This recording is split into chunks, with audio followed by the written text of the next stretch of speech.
So this right here is my giant personal rainforest that houses my blue tree monitor. And in today's video, I'm going to be telling you guys exactly why it failed. Why in the first place did I even go so big when designing this enclosure? It came down to a couple things. First of all, I wanted to create and emulate a natural environment inside my own house for this blue tree monitor. I wanted to be able to give him the highest space possible to climb and get up high and have a higher vantage point. Being that this animal was imported, I wanted to really prioritize his security and I wanted him to feel safe and comfortable in this new environment. I didn't want to just throw him into a smaller enclosure with a couple of branches and call it a day. I really wanted to make Avalanche feel like he was at home in the island of Batanta. By the way, this is Avalanche. Avalanche is my male blue tree monitor. He's about 2.5 to 3 years old. He's a fairly new addition. I've only had him a couple months, but this guy is absolutely stunning and he calls this enclosure home. It's not that this enclosure has really failed or that it's not livable for this animal. This animal could live in this enclosure for the duration of his life and be very healthy and live a great life. But here's where I went wrong.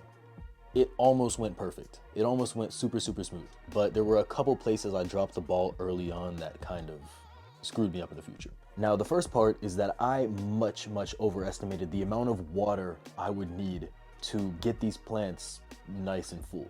As you know, in this enclosure are two majesty palms. There is different types of pothos, monstera, there was bird's nest ferns, a ton of different plants, Spanish moss, ferns, Boston ferns, and I really wanted to get those plants established. I had put them in there a month prior to actually adding the monitor, and I watered them a lot. I would water them like 3 times a day just because there was so much soil in there. So what that led to was honestly some waterlogged substrate, and they started to kind of create this odd smell. It wasn't like some nasty rotting smell. It wasn't like that. It was just a little bit of a, it just kind of smelled like old water, if you get what I'm saying. There was never any mold or mildew or anything in the enclosure. That was never an issue. But it was that smell that I just couldn't kick. And to this day, I still can't really kick that smell no matter what I do. So now there's essentially 300 to 400 pounds of waterlogged substrate in the bottom of that enclosure. Now the enclosure footprint is 20 square feet. It's 5 feet across, 4 feet front to back, and over 8 feet tall. Another problem is that those large majesty palms actually blocked a lot of the light from above from actually penetrating down onto the forest floor is essentially what it was. It didn't make it completely dark, but it blocked it more than I actually like. So those plants down at the bottom were not able to get as much light,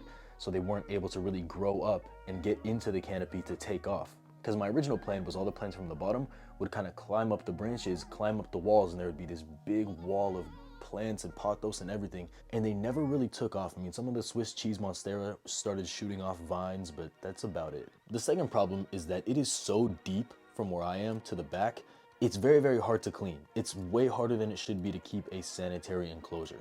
Now, of course, the cleanup crew helps, but it's just spot cleaning is really a pain in the butt, to be honest with you guys. Now, I don't see this as one of the main reasons why it failed, but it's definitely not a positive. The next way I went wrong is that the walls are wearing down his claws. Now, to be fair, I was warned of this. Air conditioning always turns on.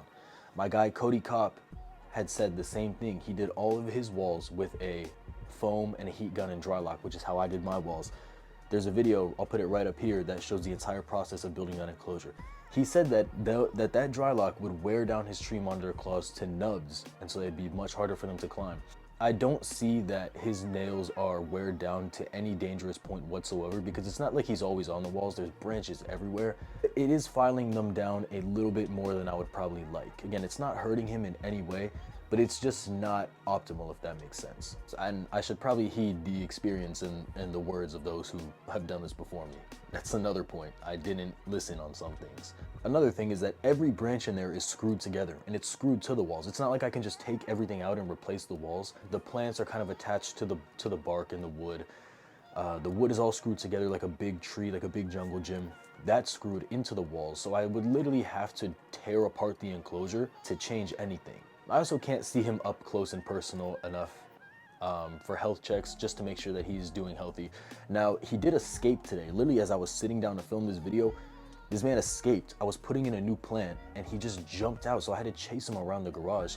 I had nothing but this camera, so I took some footage. Of course it had no audio. I had my aux cord plugged into the camera, so it took all the audio and it just vaporized it. I really don't know what happened. I did take that time to do a health check, and I didn't want to put him in too pissed off, so I kind of, held him a little bit. He ended up on my head. That's why my hair is screwed up, guys, because he was on my head. He like scratched my ear, bro. He was all over me. He's beautiful though, and I put him back in, and he seemed actually kind of chill. I'm not gonna lie to you guys. Hopefully that didn't break our trust. But the enclosure is just so big that he never feels the need to approach me for anything, not even out of curiosity, not for food. And taming this animal is not my goal. Let me just set that out there right now. Taming this animal is not my goal. If it was a situation where he would be super flighty for the duration of his life, that's fine, guys. That is fine. Now, of course, always go for a pet with captive bred animals, but this is an animal I do intend to get a female for in the near future. So that's why I did go ahead and get a long-term captive animal so that there's more genetic diversity. But again, taming this animal is not my priority. Getting him to a point though where he can live a basically stress-free life and not freak out for no reason is a priority, because that'll make everything else in his life so much better. He does freak out sometimes when I walk in, and when he's at the lower levels, and he'll just dart up and he'll kind of spaz out a little bit, even if I don't even go near the enclosure. Most of the time he's good, and he'll actually just sit and watch me. I can put the camera fairly close to him, and he's okay, guys. Like, we've built a decent respect for each other. I think I have much more respect for that animal than he has for me, not gonna lie to y'all. Additionally, the lighting is basically impossible to tend to because the enclosure is over 8 feet tall. The ceiling's less than 9 feet tall. I think it is about 9 feet tall.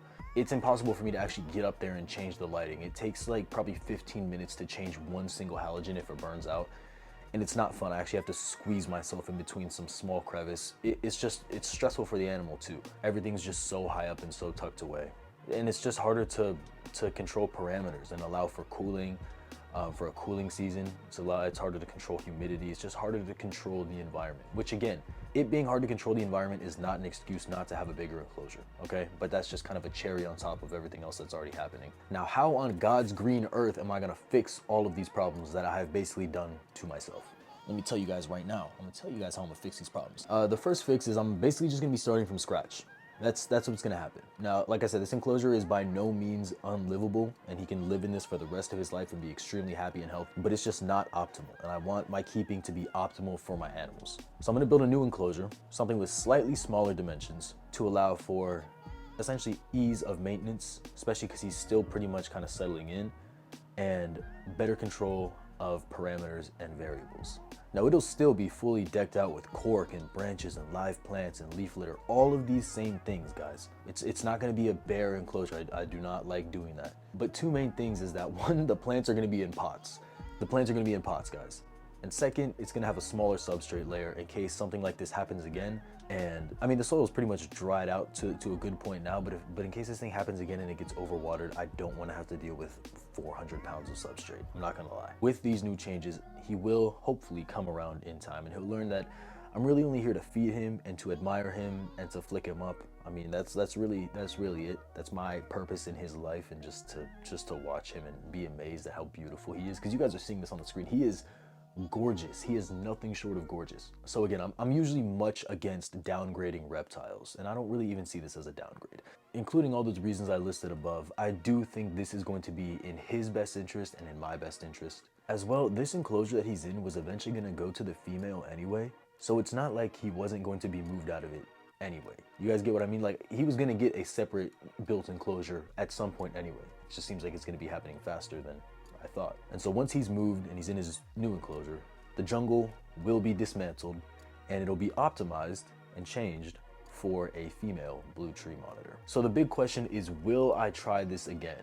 It was a great idea, and to be honest, unlike some of you guys probably think, I'm not even mad that it didn't pan out exactly how I wanted to. I'm not mad whatsoever, because I did kind of shoot myself in the foot by not taking some advice from people. I learned so much about building enclosures and about just customizing them, about plants and tree monitor behavior, just from this enclosure alone and having him in this and seeing how it all worked together in conjunction.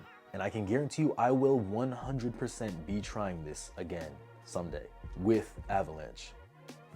Avalanche will return to a massive giant jungle. He will. So this adjustment is just temporary. I love my lizards more than anything, guys. You know that. You know this watching my videos. I adore my animals. And I want him at 100% rather than just 90 to 95%, which I believe he's at now. I believe he's about 90% optimal in his life. And I want him to be at 100, man. I want him to be past 100. Because again, he's the coolest animal I've I've ever had. My favorite species of animal in the world, Varanus macrae, the blue tree monitor. I owe it to him. So the next time will be planned, bigger and better in every way. So the dream of a fully functional tree monitor jungle, it's not dead. It's just on a break, guys, don't worry. And if you want to see that, make sure you guys go down there and smash that subscribe button and go like this video, share it, go join the Patreon so you guys can stay up to date on every single thing. Big shout out to my Patreon supporters. You guys rock. I love you guys. Thank you guys for supporting financially. Again, I appreciate you guys for watching. Avalanche appreciates y'all for watching. I love you guys. I will see you in the next video.